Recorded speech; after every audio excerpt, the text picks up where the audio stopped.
అంటే బాగాలేదని చాలా మంది అంటున్నారు కదా. యాక్షన్ అయితే చాలా బాగుంది. అంటే ఓకే, ఇంటర్వెల్ సీన్స్ అవన్నీ ఎలా అనిపించాయి?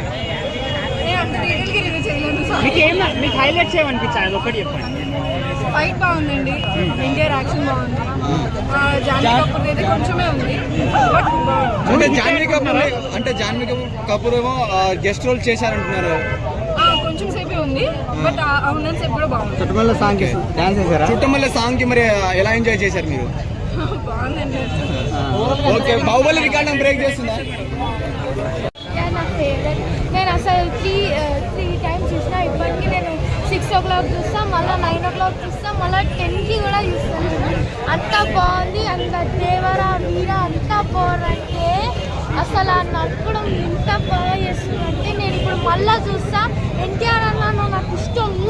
ఓకే, లయన్ ఇస్ బ్యాక్ అంటారా? లయన్ ఇస్ బ్యాక్ అంటారా? Tiger is back. Tiger collar ఎగరేసుకుంటాం మేము ఇప్పుడు. ఓకే, అంటే చూస్తున్నాము ఇంటర్వ్యూ బ్లాక్, క్లైమాక్స్ బ్లాక్ ఎలా అనిపించింది? సూపర్ అన్న, బ్లాక్ బస్టర్ అసలు. అండర్ వాటర్ సీక్వెన్స్ ఎలా అనిపించింది అమ్మా? సూపర్ అన్న, ఓకే, చెప్పలేకపోతున్నాం మేము. ఓకే, ఇన్ని సార్లు చూస్తున్నారు కదా మీరు బ్యాక్ టు బ్యాక్ షోస్, ఎలా అనిపిస్తుంది? మాకు చాలా హ్యాపీ అవుతుంది. అసలు మళ్ళీ ఎన్టీఆర్ అన్న మళ్ళీ మాకు వచ్చిండు 6 years తర్వాత. మేము ఇప్పుడు కాలర్ ఎగరేసుకొని పోతున్నాం. మేము ఫస్ట్ డే కలెక్షన్ ఎంత ఉండొచ్చు? 200 crores అక్క. పక్కా. ఒక్క డైలాగ్ ఏదో చెప్పొచ్చుగా, ఏదో ఒకటి. చాలా బాగా ఇది డైరెక్ట్ ఒక క్యారెక్టర్ని పవర్ఫుల్గా ఎస్టాబ్లిష్ చేయాలంటే పీజిఎల్ పెట్టి అన్ని చేసి చేయాలి కదా. ఆ పని మన డైరెక్ట్కి ఇవ్వలేదు ఎన్టీఆర్ గారు. కళ్ళు చాలు పవర్ఫుల్గా ఎస్టాబ్లిష్ చేయాలి. వన్ మ్యాన్ షో అనుకోవచ్చు. అంటే ఆచార్య తర్వాత రాజమౌళి గారి సెంటిమెంట్ ఏమైనా వర్కౌట్ అవుతుందేమో, ఫ్లాప్ అనేది కూడా చాలా భయపడుతుంది.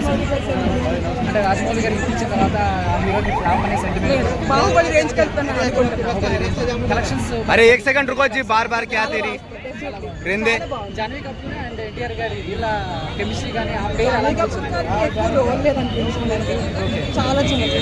Okay, first half second half వచ్చేసే అప్పుడు ట్విస్ట్ మాత్రం సూపర్. అండ్ ఫస్ట్ హాఫ్తో కంపేర్ చేసుకుంటే సెకండ్ హాఫ్ కొంచెం డల్ అయింది, లాగ్ అయింది అని అంటున్నాను. Not at all. ఓకేనా? ఫస్ట్ హాఫ్ ఇంటర్వెల్ ఎంత హైప్ ఉందో ఎండింగ్ లో కూడా అంతే హైప్ ఉంది. సో బెస్ట్ అంటే ఏం చెప్తారు మొత్తం మీద దేవరాలో best? Interval scene, ending scene. అంటే ఎన్టీఆర్ గారు లాస్ట్ 45 minutes పీక్స్ లో ఉంటుంది అని చెప్పారు కదా. సో ఆయన చెప్పిన దానికి రీచ్ అయిందా? అంతకు మించి. Thank you. అంటే 6 years తర్వాత బాగుంది, బట్ వెరీ నైస్. 6 years తర్వాత సోలో రిలీజ్ చక్తిలా ఉంది. సూపర్ అన్న. No nothing is negative there. చాలా బాగుంది. Very nice. సినిమా లైఫ్ ఇచ్చి మొత్తం action actually very nice.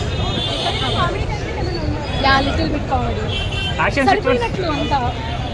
Part 2కి కావాల్సిన base creation part 1. Yes, of course, ఖచ్చితంగా.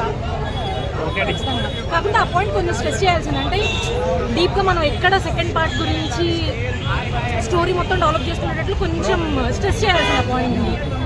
దేని గురించి ఆలోచించాలి? కొంతమంది నెగిటివ్ గా చెప్తున్నారు. లేదు, నథింగ్ ఈజ్ నెగిటివ్ అండి. అక్కడ చాలా బాగుంది. ఎవరి ఫ్యాన్స్ అంటే ఇప్పుడు ఎన్టీఆర్ ఫ్యాన్స్ బాగాలేదని చెప్తున్నారు. లేదు, నేను ఎన్టీఆర్ ఫ్యాన్. నేను యాజ్ మూవీలో నాకు చాలా బాగా నచ్చింది మూవీ. అంటే జాన్వీ చాలా తక్కువ చూపించారంటున్నారు కదా. మేబీ ఆమె సెకండ్ పార్ట్ లో ఉందేమో. 2 parts ఉన్నాయి కదా. మరి దాని గెస్ట్ రోల్ చేసినట్టు ఒక సాంగ్ చూసి ఒక 4 నిమిషాలు కనిపించి వెళ్ళిపోయారు కదా. అర్థం కాలేదు.